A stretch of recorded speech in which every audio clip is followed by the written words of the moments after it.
Friends, स्वागत है आपका आपके अपने channel online study with DK में।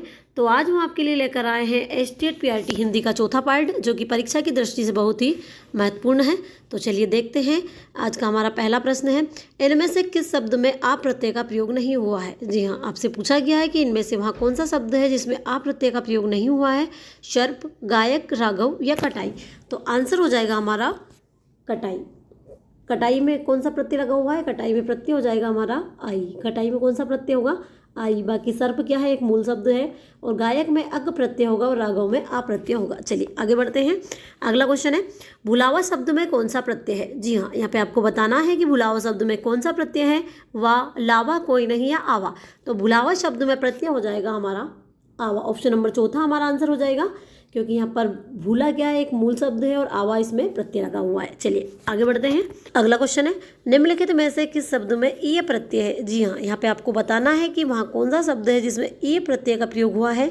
तो चलिए देखते हैं। शौर्य, मानवीय, लावण्य, उत्तरदायी। तो आंसर हो जाएगा हमारा मानवीय। ऑप्शन नंबर दूसरा हमारा आंसर हो जाएगा, क्योंकि मानवीय में मानव क्या हो जाएगा? हमारा मूल शब्द हो जाएगा और ईय प्रत्यय हो जाएगा। तो मानवीय में ईय प्रत्यय का प्रयोग किया गया है, यानी आंसर हमारा ऑप्शन नंबर दूसरा हो जाएगा। चलिए आगे बढ़ते हैं। अगला क्वेश्चन है, निम्न में से तद्भव शब्द है। जी हाँ, यहाँ पे आपको बताना है कि निम्न में से कौन सा शब्द है जो तद्भव है। धुएं, वृद्धि, वायु या प्रदूषण। तो आंसर हो जाएगा हमारा धुएं। ऑप्शन नंबर पहला हमारा आंसर हो जाएगा। और अब तद्भव शब्द के बारे में हम थोड़ा जानते हैं कि तद्भव शब्द होते क्या है। तो तद्भव शब्द वह शब्द होते हैं जो संस्कृत से हिंदी में आते हैं। चलिए आगे बढ़ते हैं। अगला क्वेश्चन है, इनमें से कौन सा शब्द तत्सम है। जी हाँ, आपको बताना है कि इनमें से वहाँ कौन सा शब्द है जो तत्सम है। तो चलिए देखते हैं। पहले हम तत्सम शब्द के बारे में थोड़ा जानेंगे। तत्सम शब्द क्या होते हैं? तो तत्सम शब्द वहाँ शब्द होते हैं जो संस्कृत से हिंदी में जो के त्यों प्रयोग में किए जाते हैं। तो इनमें से हमें बताना है कि तत्सम शब्द कौन सा है। तो चलिए देखते हैं। स्वतंत्रता, श्रद्धा, झोपड़ियों या आज़ादी। तो तत्सम शब्द हो जाएगा हमारा श्रद्धा। ऑप्शन नंबर दूसरा हमारा आंसर हो जाएगा, क्योंकि श्रद्धा वह शब्द है जो संस्कृत से हिंदी में ज्यों का त्यों प्रयोग किया जाता है। चलिए आगे बढ़ते हैं। अगला क्वेश्चन है, निम्नलिखित में तत्सम शब्द है। जी हाँ, आपको बताना है कि निम्नलिखित में से तत्सम शब्द कौन सा है। संकेत, चपेट, आग या झाड़। तो आंसर हो जाएगा हमारा संकेत। ऑप्शन नंबर पहला हमारा आंसर हो जाएगा। संकेत शब्द क्या हो जाएगा? तत्सम शब्द है। चलिए आगे बढ़ते हैं। अगला क्वेश्चन है, इनमें से किस वर्ग के सभी शब्द तत्सम है। जी हाँ, यहाँ पे भी आपको बताना है कि इनमें से कौन से वर्ग के सभी शब्द तत्सम शब्द है। तो चलिए देखते हैं। गोधूम, ग्रंथि, तंदुल, ताम्र, दीठी, धर्म, धूम्र या जेठ। तो आंसर हो जाएगा हमारा गोधूम और ग्रंथि। गोधूम और ग्रंथि कौन से शब्द है? गोधूम और ग्रंथि दोनों तत्सम शब्द है। चलिए आगे बढ़ते हैं। अगला क्वेश्चन है, इनमें से किस वर्ग के सभी शब्द तत्सम है। यहाँ पे भी तत्सम शब्द आपसे पूछा गया है। तो यहाँ पे भी आपको बताना है कि वहाँ कौन सा वर्ग है जिसके दोनों शब्द क्या है? तत्सम शब्द है। तत्सम शब्द यानी जो संस्कृत से हिंदी में जैसे कि तैसे ही प्रयोग में किए जाते हैं। तो चलिए देखते हैं। स्थान, सीख, स्कंद, स्पर्श, श्रावण, परस, हस्ती, परख। तो आंसर हो जाएगा हमारा स्कंद और स्पर्श। ऑप्शन नंबर दूसरा हमारा आंसर हो जाएगा। चलिए आगे बढ़ते हैं। अगला क्वेश्चन है, किस विकल्प में परस्पर विलोम शब्द नहीं है। जी हाँ, यहाँ पे आपको बताना है कि वहाँ कौन सा विकल्प है जिसमें परस्पर विलोम शब्द नहीं है। खुशबू, बदबू, शांत, प्रशांत, उत्थान, पतन, साक्षर, निरक्षर। तो आंसर हो जाएगा हमारा ऑप्शन नंबर दूसरा, शांत, प्रशांत। ये क्या है?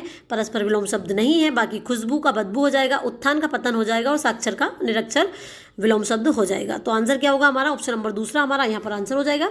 चलिए आगे बढ़ते हैं। अगला क्वेश्चन है, निम्नांकित शब्दों में सुकर शब्द का विलोम शब्द क्या है। जी हाँ, आपको बताना है कि इन शब्दों में से सुकर शब्द का विलोम शब्द कौन सा है। निकट, दुष्कर, निखर या प्रखर। तो आंसर हो जाएगा हमारा दुष्कर। ऑप्शन नंबर दूसरा हमारा आंसर हो जाएगा। और अगर इनके अर्थ हम जानेंगे तो सुकर शब्द का अर्थ होता है जो आसानी से प्राप्त किया जा सके या सुविधाजनक हो, और दुष्कर शब्द का अर्थ होता है जो कठिन हो या कठिनता से प्राप्त किया जा सकता हो। चलिए आगे बढ़ते हैं। अगला क्वेश्चन है, इनमें से किस विकल्प में विलोम शब्द नहीं है। जी हाँ, आपके सामने 4 विकल्प दिए गए हैं। इनमें से आपको बताना है कि इनमें से वहाँ कौन सा विकल्प है जिसमें परस्पर विलोम शब्द नहीं है। उचित, अनुचित, अपकार, उपकार, आरोह, अवरोह या विज्ञ, अभिज्ञ। तो आंसर हो जाएगा हमारा ऑप्शन नंबर चौथा, विज्ञ अभिज्ञ एक दूसरे के विलोम शब्द नहीं है, क्योंकि विज्ञ का अगर विलोम शब्द हम जानेंगे तो विज्ञ का विलोम शब्द हो जाएगा अज्ञ और अभिज्ञ का विलोम शब्द होगा अनभिज्ञ। तो आंसर क्या होगा हमारा, आंसर हो जाएगा हमारा ऑप्शन नंबर चौथा। चलिए आगे बढ़ते हैं। अगला क्वेश्चन है, हलाहल का विलोम शब्द होगा। जी हाँ, यहाँ पे आपको बताना है कि हलाहल का विलोम शब्द क्या होगा, गरल, सुधा, वृषा या विष।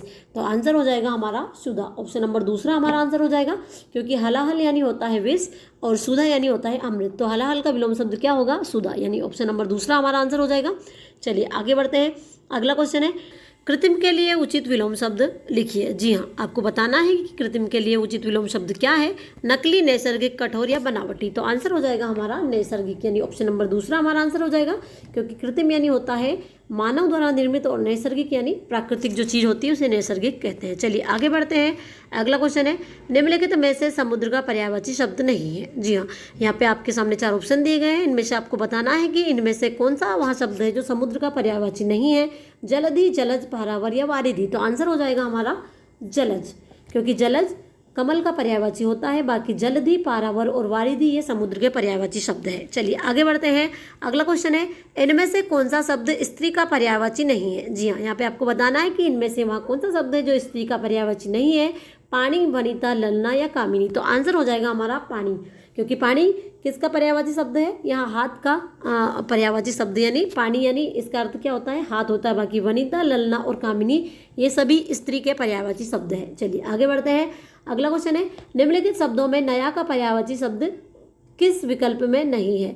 जी हाँ, यहाँ पे आपको बताना है कि वहाँ कौन सा विकल्प है जिसमें नया शब्द का पर्यायवाची नहीं है, नवीन, नवल, नूतन या नित्य। तो आंसर हो जाएगा हमारा नित्य, क्योंकि नवीन, नवल और नूतन ये सभी क्या है, नया शब्द का पर्यायवाची शब्द होते हैं। बाकी नित्य यानी हमेशा या लगातार होता है, तो नित्य शब्द नया शब्द का पर्यायवाची शब्द नहीं होगा। चलिए आगे बढ़ते हैं। अगला क्वेश्चन है, शाखा मृग किस शब्द का पर्यायवाची है। जी हाँ, यहाँ पे आपको बताना है कि शाखा मृग किस शब्द का पर्यायवाची शब्द है, वानर, हिरण, मोर या नीलगाय। तो आंसर हो जाएगा हमारा वानर, ऑप्शन नंबर पहला हमारा आंसर हो जाएगा। शाखा मृग शब्द है जो वानर का पर्यायवाची होता है। चलिए आगे बढ़ते हैं। अगला क्वेश्चन है, निम्नलिखित में से किस विकल्प में सभी शब्द पर्यायवाची है, हाथ, पानी, करी, कान, कर्ण, रदन, मेढक, दादुर, मंडूक, दूध, पेय, रसना। तो आंसर हो जाएगा हमारा ऑप्शन नंबर तीसरा, मेढक, दादुर और मंडूक ये क्या है, ये सभी शब्द आपस में पर्यायवाची शब्द है। चलिए आगे बढ़ते हैं।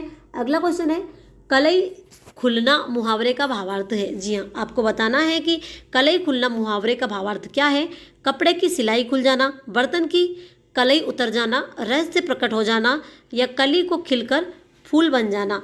तो राइट आंसर क्या हो जाएगा हमारा, रहस्य प्रकट हो जाना, ऑप्शन नंबर तीसरा हमारा आंसर हो जाएगा। कलई खुलना यानी रहस्य का प्रकट हो जाना, यानी ऑप्शन नंबर तीसरा यहाँ पर आंसर हो जाएगा। चलिए आगे बढ़ते हैं। अगला क्वेश्चन है, किस विकल्प में मुहावरे का भावार्थ सही है, पेट पर लात मारना, बुरी तरह पीटना, पहाड़ टूटना, अतिवृष्टि होना, बगले झांकना, इधर उधर देखकर चलना, नाक का बाल होना, अत्यधिक घनिष्ठ या प्रिय होना। तो यहाँ पे क्या पूछा गया है कि किस विकल्प में मुहावरे का जो भावार्थ है वो सही दिया गया है। तो आंसर हो जाएगा हमारा नाक का बाल होना, यानी ऑप्शन नंबर चौथा हमारा आंसर हो जाएगा। नाक का बाल होने का अर्थ क्या होता है, अत्यधिक घनिष्ठ या प्रिय व्यक्ति का होना। चलिए आगे बढ़ते हैं। किस विकल्प में मुहावरे का भावार्थ सही नहीं है। जी हाँ, यहाँ पे आपसे पूछा गया है कि वहाँ कौन सा विकल्प है जिसमें मुहावरे का जो भावार्थ दिया गया है वह सही नहीं है। अंगारे उगलना यानी बहुत कठोर बातें कहना, अल्लाह को प्यारा होना यानी ईश्वर का प्रिय भक्त होना, भंडा फूटना यानी रहस्य प्रकट हो जाना, आंखें तैरना यानी क्रोध से देखना। तो यहाँ पे क्या पूछा गया है कि वहाँ कौन सा विकल्प है जिसमें मुहावरे का जो भावार्थ है वो सही नहीं दिया गया है। तो आंसर हो जाएगा हमारा ऑप्शन नंबर दूसरा, अल्लाह को प्यारा होना। अल्लाह को प्यारा होने का अर्थ होता है मर जाना, ना कि ईश्वर का प्रिय भक्त होना। चलिए आगे बढ़ते हैं। अगला क्वेश्चन है, मुहावरे के भावार्थ की दृष्टि से कौन सा विकल्प सही नहीं है। जी हाँ, यहाँ पे आपसे पूछा गया है कि मुहावरे का जो भावार्थ है उसकी दृष्टि से कौन सा विकल्प सही नहीं है। बाल की खाल निकालना यानी बहुत परिश्रम करना, कलेजा ठंडा होना यानी शांति या संतोष प्राप्त होना, कमर कसना यानी अच्छी तरह तैयार होना, फटे हाल होना यानी बहुत गरीब होना। तो यहाँ पे क्या पूछा गया है कि मुहावरे के भावार्थ की दृष्टि से कौन सा विकल्प सही नहीं है। तो आंसर हो जाएगा हमारा ऑप्शन नंबर पहला, बाल की खाल निकालना। बाल की खाल निकालने का मतलब बहुत परिश्रम करना नहीं होता, इसमें इसका जो अर्थ होता है वहाँ होता है अनावश्यक बातों की बारीकी में जाना। बाल की खाल निकालने का मतलब क्या होता है? अनावश्यक जो बातें होती है उसकी बारीकी में जाना। इसलिए आंसर हो जाएगा हमारा ऑप्शन नंबर पहला। चलिए आगे बढ़ते हैं। अगला क्वेश्चन है, दाल में कुछ काला होना मुहावरे का भावार्थ है। जी हाँ, यहाँ पे पूछा गया है कि दाल में कुछ काला होना मुहावरे का भावार्थ क्या है? दाल जल जाना, दाल में कुछ गिर जाना, दाल का छोंक जल जाना, आशंका है या संदेह होना। तो दाल में कुछ काला होने का अर्थ हो जाएगा हमारा आशंका या संदेह का होना, यानी ऑप्शन नंबर चौथा हमारा आंसर हो जाएगा। चलिए आगे बढ़ते हैं। अगला क्वेश्चन है, किस वाक्य में उपयुक्त सूचक चिन्ह का प्रयोग नहीं होता? जी हाँ, यहाँ पे पूछा गया है कि वहाँ कौन सा वाक्य है जिसमें उपयुक्त सूचक चिन्ह का प्रयोग नहीं होता? हर्ष सूचक वाक्य में, शोक सूचक वाक्य में, घृणा सूचक वाक्य में, प्रश्नवाचक वाक्य में। तो आंसर हो जाएगा हमारा प्रश्नवाचक वाक्य में, ऑप्शन नंबर चौथा हमारा आंसर हो जाएगा। चलिए आगे बढ़ते हैं। अगला क्वेश्चन है, ईश्वर तुम्हें सफलता प्रदान करे, यहाँ वाक्य है। जी हाँ, यहाँ पे पूछा गया है कि ईश्वर तुम्हें सफलता प्रदान करे, यहाँ कौन सा वाक्य है? संकेतवाचक वाक्य, विधानवाचक वाक्य, इच्छावाचक वाक्य या विस्मयवाचक वाक्य। तो आंसर हो जाएगा हमारा इच्छावाचक वाक्य, क्योंकि यहाँ पर इच्छा को प्रकट किया गया है। क्या कहा गया है? ईश्वर तुम्हें सफलता प्रदान करे। तो यहाँ वाक्य कौन सा होगा? यहाँ वाक्य हो जाएगा हमारा इच्छावाचक वाक्य, यानी ऑप्शन नंबर तीसरा हमारा आंसर हो जाएगा। चलिए आगे बढ़ते हैं। अगला क्वेश्चन है, मेरा छोटा भाई प्रशांत धार्मिक पुस्तकें अधिक पढ़ता है, इस वाक्य में विधेय का विस्तार है। जी हाँ, यहाँ पे विधेय का विस्तार आपको बताना है। तो यहाँ पे ऑप्शन में दिया गया है, छोटा भाई धार्मिक पुस्तकें अधिक, मेरा भाई प्रशांत पढ़ता है। तो यहाँ पे पूछा गया है, मेरा छोटा भाई प्रशांत धार्मिक पुस्तकें अधिक पढ़ता है, इस वाक्य में विधेय का विस्तार क्या है? तो आंसर हो जाएगा हमारा धार्मिक पुस्तकें अधिक, यानी ऑप्शन नंबर दूसरा हमारा आंसर हो जाएगा। ये क्या है? विधेय का विस्तार है। चलिए आगे बढ़ते हैं। अगला क्वेश्चन है, संरचना के आधार पर किए गए वाक्य के वर्गीकरण में इनमें से कौन सा प्रकार नहीं है? जी हाँ, यहाँ पे आपसे पूछा गया है कि वहाँ कौन सा वाक्य है जो संरचना के आधार पर किए गए वाक्य के वर्गीकरण में इनमें से नहीं है? सरल वाक्य, मिश्र वाक्य, आज्ञार्थक वाक्य या संयुक्त वाक्य। तो राइट आंसर हो जाएगा हमारा आज्ञार्थक वाक्य, ऑप्शन नंबर तीसरा हमारा आंसर हो जाएगा, क्योंकि संरचना के आधार पर वाक्य के 3 प्रकार होते हैं, सरल वाक्य, मिश्र वाक्य और संयुक्त वाक्य। चलिए आगे बढ़ते हैं। अगला क्वेश्चन है, यहाँ वही लड़का है जिसने कल चोरी की थी, उपयुक्त वाक्य में रेखांकित वाक्य है। जी हाँ, यहाँ पे आपसे पूछा गया है कि यहाँ वही लड़का है जिसने कल चोरी की थी, रेखांकित पद हमारा ये है। उपयुक्त वाक्य में रेखांकित वाक्य है, संज्ञा उपवाक्य है, विशेषण उपवाक्य, क्रिया विशेषण उपवाक्य या क्रिया उपवाक्य। तो राइट आंसर हो जाएगा हमारा विशेषण उपवाक्य, यानी ऑप्शन नंबर दूसरा हमारा आंसर हो जाएगा। यहाँ वही लड़का है जिसने कल चोरी की थी, उपयुक्त वाक्य में रेखांकित वाक्य है, वहाँ क्या है? विशेषण उपवाक्य होगा। चलिए आगे बढ़ते हैं। अगला क्वेश्चन है, इनमें से कौन सा कथन गलत है? जी हाँ, आपसे पूछा गया है कि इनमें से कौन सा वहाँ कथन है जो गलत है? ऋषि का उच्चारण स्थान मूर्धा है, या और वा को अर्धस्वर भी कहते हैं, स्वरों के उच्चारण में किसी अन्य वर्ण की सहायता नहीं ली जाती, और व्यंजन वर्णों के उच्चारण में स्वरों के उच्चारण से दुगना समय लगता है। तो आंसर हो जाएगा हमारा व्यंजन वर्णों के उच्चारण में स्वरों के उच्चारण से दुगना समय लगता है, यहाँ ऑप्शन हमारा गलत हो जाएगा। बाकी ऋषि का उच्चारण स्थान मूर्धा है, या और वा को अर्धस्वर भी कहते हैं, स्वरों के उच्चारण में किसी अन्य वर्ण की सहायता नहीं ली जाती। तो ये तीनों ऑप्शन हमारे राइट हो जाएंगे। चलिए आगे बढ़ते हैं। अगला क्वेश्चन है, इनमें से कौन सा कथन सही है? जी हाँ, आपको बताना है कि इनमें से कौन सा वह कथन है जो सही है। मात्राओं का स्वर से कोई संबंध नहीं है, उच्चारण की दृष्टि से छोटा ऊ बड़ा ऊ औष्ठ माने गए हैं, समस्त स्वर महाप्राण होते हैं, विसर्ग की गणना नासिक वर्णों में की जाती है। तो राइट आंसर हो जाएगा हमारा उच्चारण की दृष्टि से ऊ और बड़ा ऊ औष्ठ माने गए हैं, बाकी तीनों ऑप्शन गलत है। चलिए आगे बढ़ते हैं। अगला क्वेश्चन है, भाषा की सबसे छोटी इकाई क्या है? जी हाँ, यहाँ पे आपसे पूछा गया है कि भाषा की सबसे छोटी इकाई क्या है? स्वर, व्यंजन, वर्ण या ध्वनि। तो भाषा की सबसे छोटी इकाई होगी हमारी वर्ण। ये आप सभी को पता ही होगा कि भाषा की सबसे छोटी इकाई क्या है? वर्ण। चलिए आगे बढ़ते हैं। अगला क्वेश्चन है, पद की परिभाषा क्या है? जी हाँ, आपको यहाँ बताना है कि पद की परिभाषा क्या है। पद शब्द के प्रारंभ में लगते हैं, वाक्य में प्रयुक्त शब्द पद कहलाते हैं, पद उपसर्ग होते हैं, विदेशी शब्द पद कहलाते हैं। तो आंसर हो जाएगा हमारा वाक्य में प्रयुक्त शब्द पद कहलाते हैं, यानी ऑप्शन नंबर दूसरा हमारा आंसर हो जाएगा। तो पद किसे कहते हैं? जो वाक्य हम बनाते हैं उसके अंतर्गत जो शब्द प्रयुक्त किए जाते हैं वहाँ ही पद कहलाते हैं। चलिए आगे बढ़ते हैं। अगला क्वेश्चन है, ऋषि अर में बदलता है। जी हाँ, आपको बताना है कि ऋषि अर में कब बदलता है? गुण संधि के अनुसार, यण संधि के अनुसार, वृद्धि संधि के अनुसार या आयाति संधि के अनुसार। तो जो ऋषि है वो अर में बदलता है हमारा गुण संधि के अनुसार। वो वहाँ कैसे बदलता है? जब छोटा बड़ा के बाद में ऋषि आता है तो दोनों को मिलकर क्या हो जाता है? अर हो जाता है। उदाहरण के लिए हम बना सकते हैं देवर्षि, देवधन ऋषि, है ना।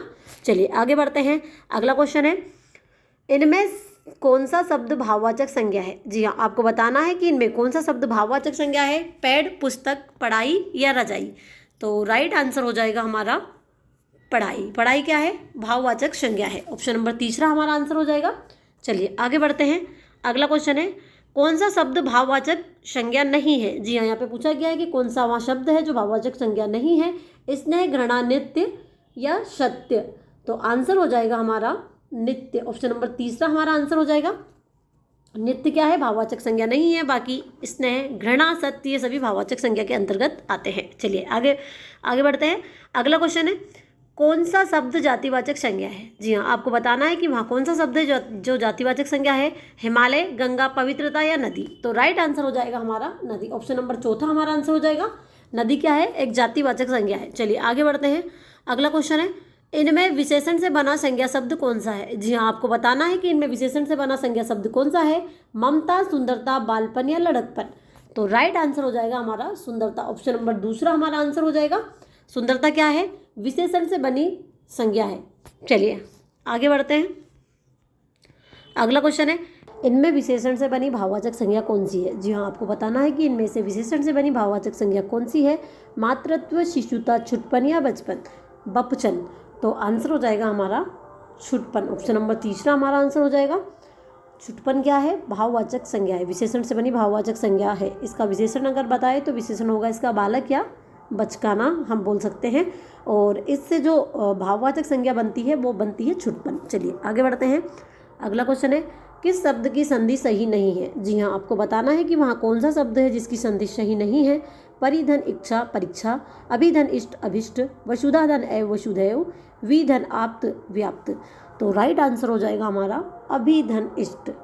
इसकी संधि क्या है? सही नहीं है, क्योंकि अभिधन इष्ट को अगर हम तोड़ेंगे तो भाप पे जो मात्रा आ रही है इस पे बड़ी की मात्रा यहाँ पर आएगी। बाकी परीक्षा, वसुदेव और व्याप्त तीनों की संधि सही हुई है। चलिए आगे बढ़ते हैं। अगला क्वेश्चन है, यथेष्ट का सही विच्छेद है? जी हाँ, यहाँ पे आपको बताना है कि यथेष्ट का सही संधि विच्छेद क्या है। यथाधन इष्ट, यथधन इष्ट, यथाधन इष्ट या यथधन इष्ट?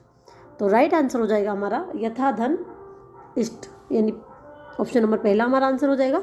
चलिए आगे बढ़ते हैं। अगला क्वेश्चन है, मनोदशा शब्द में कौन सी संधि है? जी हाँ, यहाँ पे आपको बताना है कि मनोदशा शब्द में कौन सी संधि है। स्वर संधि, व्यंजन संधि, विसर्ग संधि या गुण संधि? तो मनोदशा शब्द में संधि हो जाएगी हमारी विसर्ग संधि। ऑप्शन नंबर तीसरा हमारा आंसर हो जाएगा। अगर हम इसे तोड़ेंगे तो कैसे टूटेगा? जो ओ की मात्रा है यहाँ पर विसर्ग आ जाएगा। मनः धन दशा। चलिए आगे बढ़ते हैं। अगला क्वेश्चन है, मात्रानुमति शब्द में कौन सी संधि है? जी हाँ, आपको बताना है कि मात्रानुमति शब्द में कौन सी संधि है। गुण संधि, यण संधि, आयादी संधि या वृद्धि संधि? तो मात्रानुमति शब्द में संधि हो जाएगी हमारी यण संधि। ऑप्शन नंबर दूसरा हमारा आंसर हो जाएगा। और अगर हम इसे तोड़ेंगे तो कैसे टूटेगा? ये मात्रधन अनुमति बराबर मात्रानुमति। चलिए आगे बढ़ते हैं। अगला क्वेश्चन है, परमोत्सव शब्द में कौन सी संधि है? जी हाँ, आपको बताना है कि परमोत्सव शब्द में कौन सी संधि है। यण संधि, वृद्धि संधि, दीर्घ संधि या गुण संधि? तो परमोत्सव शब्द में संधि हो जाएगी हमारी गुण संधि। ऑप्शन नंबर चौथा हमारा आंसर हो जाएगा। और अगर हम इसे तोड़ेंगे तो कैसे टूटेगा? परमधन उत्सव। चलिए आगे बढ़ते हैं। अगला क्वेश्चन है, किस विकल्प में समास विग्रह नहीं है? जी हाँ, आपको बताना है कि वहाँ कौन सा विकल्प है जिसमें समास विग्रह नहीं है।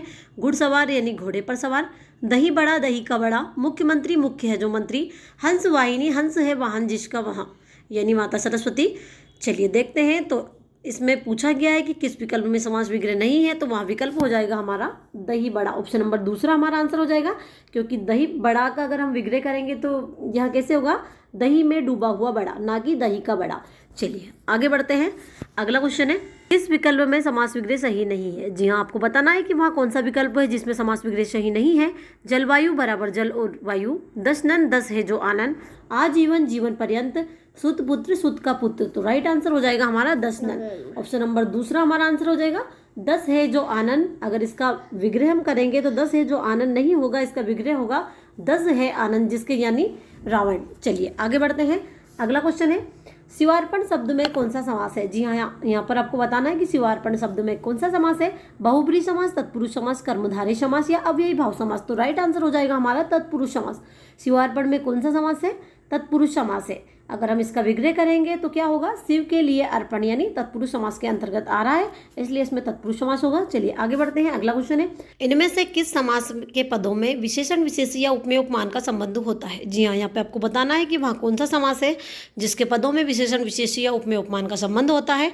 तत्पुरुष समास में, कर्मधारय समास में, द्विगु समास में या द्वंद्व समास में। तो आंसर हो जाएगा हमारा कर्मधारय समास में। कर्मधारय समास में क्या होता है, इसमें विशेषण विशेषण या उपमेय उपमान का संबंध होता है। चलिए आगे बढ़ते हैं। अगला क्वेश्चन है, इनमें से किस विकल्प के सभी शब्द अपादान तत्पुरुष समास के हैं। जी हाँ, यहाँ पे आपको बताना है कि वहाँ कौन सा विकल्प है जिसके सभी शब्द अपादान तत्पुरुष के हैं। पदच्युत, देश निकाला, पथभ्रष्ट विद्यालय, विवाहेतर, राजमाता, वनवास या दयाद्र। तो राइट आंसर हो जाएगा हमारा पदच्युत और देश निकाला। इसमें अपादान तत्पुरुष होगा कैसे, पदच्युत यानी पद से च्युत, देश निकाला यानी देश से निकाला गया। तो यहाँ पे क्या हो रहा है, यहाँ पे अलग किया जा रहा है, इसलिए राइट आंसर हमारा हो जाएगा पहला ऑप्शन। चलिए आगे बढ़ते हैं। अगला क्वेश्चन है, जिसे देखता हूँ वही स्वार्थी निकलता है, कौन सा कारक है। जी हाँ, यहाँ पे आपको कारक बताना है। किसमें बताना है, जिसे देखता हूँ वही स्वार्थी निकलता है, इसमें कौन सा कारक है, कर्ता कारक, करण कारक, अपादान कारक या संबंध कारक। तो इसमें कारक हो जाएगा हमारा संबंध कारक। ऑप्शन नंबर चौथा हमारा आंसर हो जाएगा, क्योंकि जिसे और वही में यहाँ पर क्या बताया जा रहा है, संबंध बताया जा रहा है। चलिए आगे बढ़ते हैं। अगला क्वेश्चन है, अगला और लास्ट क्वेश्चन है, किस वाक्य में अपादान कारक है। जी हाँ, यहाँ पे आपको बताना है कि वहाँ कौन सा वाक्य है जिसमें अपादान कारक है। बच्चे बस से विद्यालय जाते हैं, 1 अप्रैल को परीक्षा होगी, गंगा हिमालय से निकलती है, राम ने 2 लाख रुपए से व्यापार शुरू किया। तो अपादान का जो विभक्ति चिन्ह है वो हमारा क्या होता है, से होता है। और से का मतलब अपादान से क्या होता है, किसी चीज़ का संज्ञा या सर्वनाम का किसी वस्तु से अलग होना। यानी यहाँ पे राइट आंसर क्या हो जाएगा हमारा, गंगा हिमालय से निकलती। गंगा कहाँ से निकलती है, हिमालय से निकलती है, यानी हिमालय से वहाँ अलग हो रही है, इसलिए इसमें अपादान कारक होगा। बाकी बच्चे बस से विद्यालय जाते हैं, तो इसमें अलग होने का भाव यहाँ पर प्रकट नहीं हो रहा है, इसलिए हमारा यहाँ आंसर नहीं होगा। राइट आंसर क्या हो जाएगा हमारा, गंगा हिमालय से निकलती है। गंगा हिमालय से निकलती क्यों आंसर होगा हमारा, क्योंकि अपादान कारक में अलगाव का भाव जहाँ दिखे वहाँ पर अपादान कारक होता है। तो ये थे हमारे 50 प्रश्न STET PRT हिंदी के, जो यहीं पर खत्म होते हैं। वीडियो अच्छी लगी हो तो वीडियो को लाइक, चैनल को सब्सक्राइब जरूर कीजिएगा, और कमेंट बॉक्स में हमें ये ज़रूर बताइएगा कि आज का जो वीडियो है वो आपको कैसा लगा और कितना हेल्पफुल आपके लिए रहा। मिलते हैं आपसे अगले वीडियो में, तब तक के लिए धन्यवाद।